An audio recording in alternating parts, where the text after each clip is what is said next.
Digital युगातील अग्रेसर नाव विश्व न्यूज मराठी। अक्कलकोट नगर परिषदेची यंदाची निवडणूक अभूतपूर्व चुरशीची ठरणार असून तिन्ही प्रमुख पक्ष भाजप, काँग्रेस आणि शिवसेना शिंदे गट यांचे अधिकृत बी फॉर्म जाहीर झाल्यानंतर राजकीय वातावरण चांगलंच तापलंय। या निवडणुकीत तब्बल 13 विद्यमान नगरसेवकांना पुन्हा उमेदवारी मिळाल्याने अनेकांचे राजकीय भविष्य यात ठरणार आहे। शिवसेना शिंदे गट आणि काँग्रेस समोर भाजपचे आव्हान अधिक तीव्र आहे, कारण भाजपने यंदा 11 विद्यमान नगरसेवकांवर विश्वास दाखवून त्यांना पुन्हा रिंगणात उतरवले आहे। काँग्रेसने देखील 2 विद्यमान सदस्यांना पुनश्च संधी देत आपल्या संघटनेत सातत्य दर्शवले, तर 10 नगरसेवकांचा पत्ता कट करण्यात आला आहे।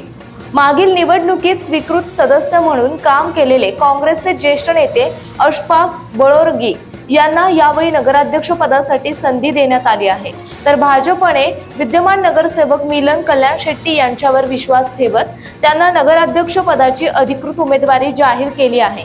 माजी उपनगराध्यक्ष यशवंत धोंगडे पुन्हा एकदा नगरसेवक म्हणून नशीब आजमावत आहेत। विशेष म्हणजे वटवृक्ष देवस्थानचे अध्यक्ष महेश इंगळे आणि माजी नगरसेवक सद्दाम शेरीकर यांनी काँग्रेस सोडून भाजपचा झेंडा हातात घेतला असून ते यंदा कमळाच्या चिन्हावरून मैदानात आहेत। मागच्या वेळी स्वीकृत नगरसेवक असलेले लक्ष्मीकांत धनशेट्टी यांना यावेळी थेट प्रभागातून उमेदवारी मिळाली आहे। तसेच मंजना कमनूरकर, महेश हिंडोळे, सोनाली शिंदे, आरती गायकवाड, भागुबाई कुंभार आणि ऋतुराज राठोड या विद्यमान सदस्यांनाही पुनश्च संधी देत भाजपने आपल्या संघटनात्मक सातत्यावर शिक्कामोर्तब केले आहे। काही उमेदवारांऐवजी त्यांच्या घरातील सदस्यांना उमेदवारी देऊन पक्षाने त्यांच्या कुटुंबावर असलेला विश्वास अधोरेखित केला आहे। काँग्रेसमध्ये माजी नगराध्यक्ष अशफाक बळोरगी यांच्या व्यतिरिक्त जवळपास सर्व चेहरे नवीन असून बळोरगी यांचे चिरंजीव मुस्तफा बळोरगी यांनाही यंदा प्रभागातून उमेदवारी मिळाल्याने काँग्रेसमध्ये नव्या पिढीचे नेतृत्व पुढे येत आहे। शिवसेना शिंदे गटाची स्थितीही साधारण अशीच असून नगराध्यक्ष पदाचे उमेदवार माजी नगरसेवक रईस तिनवाला सोडता इतर सर्व उमेदवार हे पहिल्यांदा शिंदे गटाकडून निवडणूक लढवत आहेत। त्यामुळे शिंदे गटाने पूर्णपणे नवे चेहरे मैदानात उतरवण्याची रणनीती स्वीकारली असल्याचं स्पष्ट होतंय। गेल्या निवडणुकीत सभागृहाची संख्या 23 होती। 2 स्वीकृत सदस्यांसह मात्र यंदा ती वाढून 25 सदस्यांपर्यंत पोहोचणार आहे।